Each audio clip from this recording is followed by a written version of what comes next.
यो जूतो लाहे च मूंखे वठ। अरे केर था है पादर पादर पियो तो करी। बाबा साईं जेकर पादर नथो वणी तो मुझो मुंह कारो करे इन सॼे ॻोठ में मुझो सर्किस कराए। अरे भंग पी थी थई जा ये सुबह सुबह साण केड़ियूं खबरूं तो करी छा तो बकी बक बोतार हिन अखबार में आयो आ तो तहां औरतों ते तशद्दुद था करायो ऐं ॻोठ वारो स्कूल आ न उहो बि तहां बंदि करायो आहे ऐं हू जेको कारोकारी मास्टर मारायो सी न उहो बि तहां मारायो आहे। अल्लाह महा कमदार सुखियो कम कंदो हा ॾुखियो।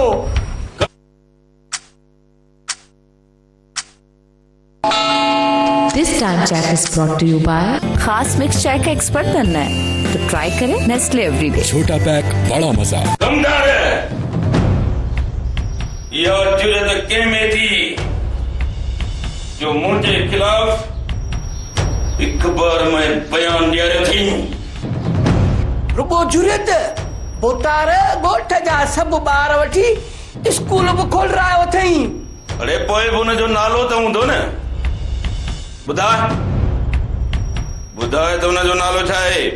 बोतार इहो तव्हांजो पुटु अनवर। कमदार तू चरियो त नाही थियो या भुलियो ही। बोतार चरियो कोन थियो आ सच तो चवां नूर भटारे जो कसम ॻोठ वारा तव्हांजे खिलाफ़ अलाए छा छा पिया था चवनि। बोतार सच्ची ॿुधायां इहा जेकी कारी मास्तराणी आहे न इन जो दिमाग़ ख़राब कयो आहे। वन कमदार वञी हिन खे वठी अच।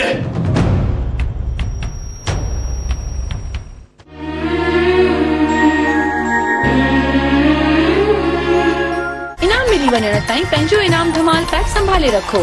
जपाल मेज़बान मेज़बानी जो राज़।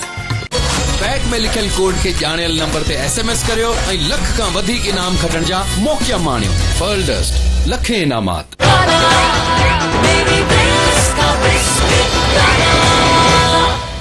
खास मिक्स चाय का एक्सपर्ट बनना है तो ट्राई करें नेस्ले एवरीडे। छोटा पैक बड़ा मजा।